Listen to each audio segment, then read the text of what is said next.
김수영 시인은 왜 박인환 시인을 그리 혹평했나? 4. 윤재훈. 김수영 시인은 왜 박인환 시인을 그리 혹평했나? 불안한 언덕에서 나는 음영처럼 쓰러져 간다. 무거운 고뇌에서 단순으로 나는 죽어간다. 지금은 망각의 시간. 서로 위기의 인식과 우애를 나누었던 아름다운 연대를 회상하면서 나는 하나의 모멸의 개념처럼 죽어간다. 1950년의 망가, 박인환. 명동의 모던 보이, 박인환 시인. 명동의 모던 보이, 박인환 시인. 사진 이문식 사진 아카이브 제공. 이모장뉴스 윤재훈 기자. 박인환의 생전에 김수영만큼 애증의 관계가 있는 사람이 있을까? 그만큼 김수영은 박인환의 시를 싫어하는 사람 중에 하나였다. 지금 이 시국에 그런 시나 쓰냐고 핍박했다. 나는 인환을 가장 경멸한 사람의 한 사람이었다. 그처럼 재주가 없고, 그처럼 시인으로서의 소양이 없고, 그처럼 경박하고, 그처럼 값싼 유행의 숭배자가 없었기 때문이다. 그가 죽었을 때도 나는 장례식에 일부러 가지 않았다. 그의 비석을 제막할 때는 망우리 산소에 나간 기억이 있다. 인환. 너는 왜 이런 신문 기사만큼도 못한 것을 시라고 쓰고 갔다지? 이 유치한 말발도 서지 않는 후기. 어떤 사람들은 너의 목마와 숙녀를 너의 가장 근사한 작품이라고 생각하는 모양인데 내 눈에는 목마도 숙녀도 낡은 말이다. 내가 이것을 쓰기 20년 전에 벌써 무수히 써먹은 낡은 말들이다. 원정, 이 다 뭐냐? 베코니아가 다 뭔이며 아포롱이 다 뭐냐? 박인환, 1966. 8. 김수영 산문. 그러면서도 김수영은 박인환이 야 수영아, 훌륭한 시 많이 써서 부지런히 성공해라 라고 말해줄 것이라고 믿고 있다. 명동 주점. 명동 백작 중에 시인 김수영, 박인환 중심 드라마 명동 백작 중에 김수영은 왜 이렇게 그의 산문 박인환과 마리서사 등에서 이렇게 힐랄하게 그를 평가절하 할까? 양복이 잘 어울리는 멋쟁이, 자기보다 5살이나 어리지만 등단 시기도 비슷하고 시집도 먼저 내고 영화평론가협회를 발족해 영화평론까지 쓰는 다양한 그의 재주와 신실온 동인을 만들 때 자신을 빼고 그 후에 합동 시집, 새로운 도시와 시민들의 합창에 합류하지만 그 앙금이 깊게 남았을까?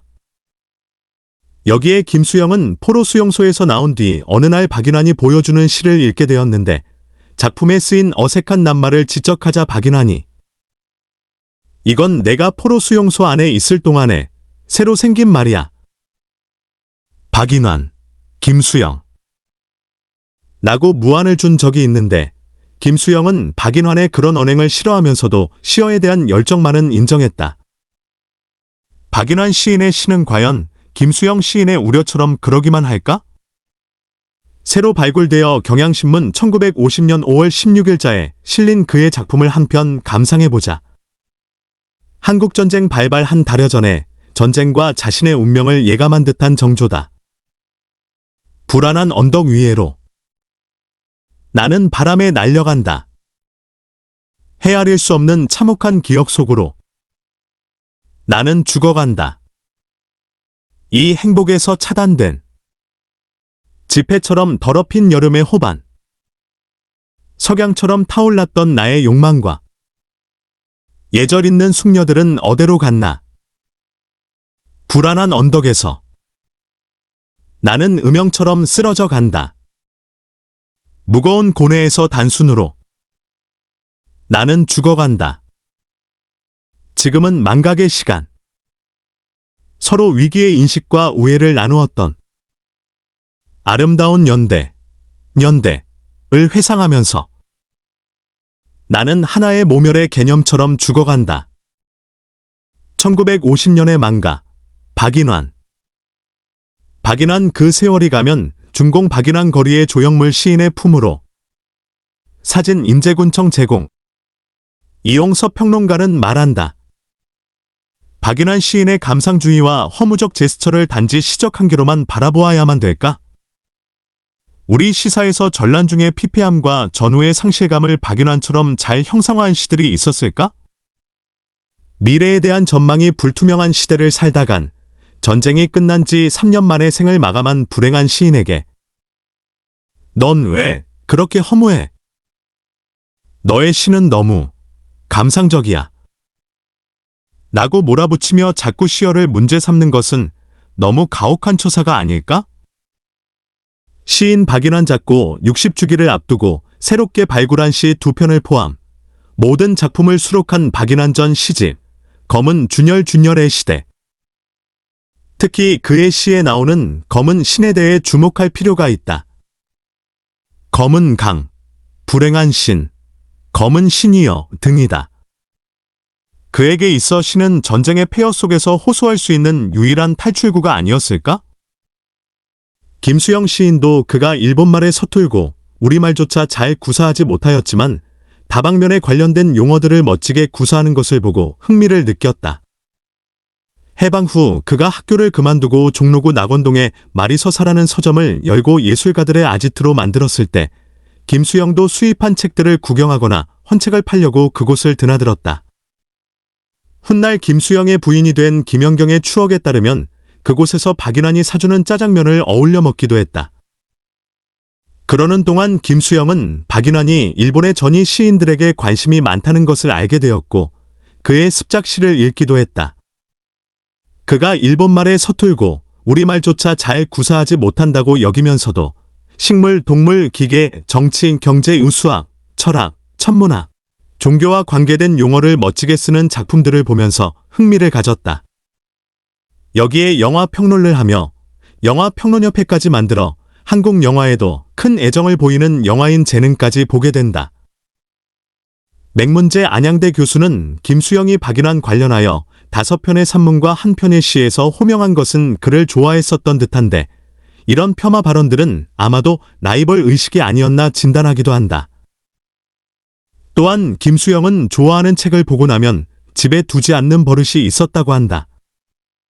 그것은 자신이 그것을 흉내낼지도 모른다는 압박감이었으며 마리서사의 그 책들을 팔러와 박인환의 시를 읽는 경우가 종종 있었다고 한다.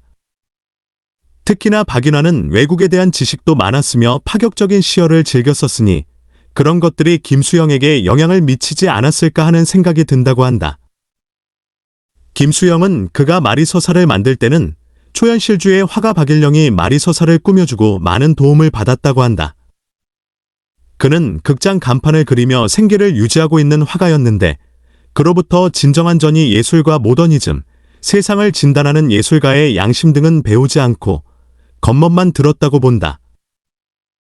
그래서 박인환이 요절한 천재 시인으로 평가하는 문단의 분위기에는 공감할 수 없었다. 이것은 그의 평론 참여시의 정리를 보면 잘 나타나는데 박인환의 모더니즘 시 운동을 평가절하하기에 이른다. 4.21 구혁명 이후 소위 참여시가 정치 이념 내지 행동주의로 기우는 것을 경계하면서 박인환이 주도한 모더니즘 시 운동을 실패의 사례로 든 것이다.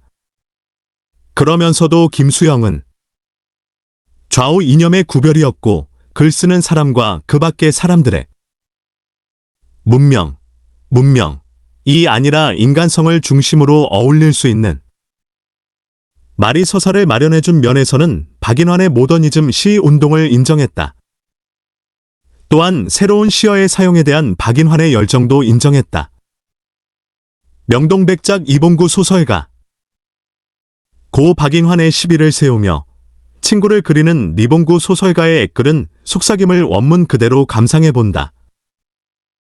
구름처럼 왔다가 바람처럼 가버린 시인 박인환 잊어 세상에 살고 있는 곳 이름이 바로 망울이라. 31살의 일기로 지난 3월 24일 밤에 희리바람처럼 가버린 지 벌써 반년이 넘어섰다. 그 무덤 앞에 우리 가까운 친구들이 묘표 남아 세워야 우정의 만분질이라도 이룩할 수 있다는 서른 추녀 말에 갖기 어려운 주머니를 털어 소문도 없이 지난 23일 날 망우리 그 묘지 앞에 시비를 세우고 돌아온 지 사흘째 되는 오늘 25일 새벽부터 비가 내리고 있다. 이제 비까지 세워놓고 돌아갔으니 나를 보러 오는 길이 어려울 게고 그대들의 발자국 소리를 듣기는 점점 멀어져 갈 것이니 이 외로움을 어떻게 달랠 수 있으랴. 차라리 비를 세우지 말고 자주 찾아와 보는 것을 나는 바랄 뿐인데 이런 그대의 심정을 알고 있다는 듯 천심의 눈물인 양 하늘에서 비가 내리고 있다.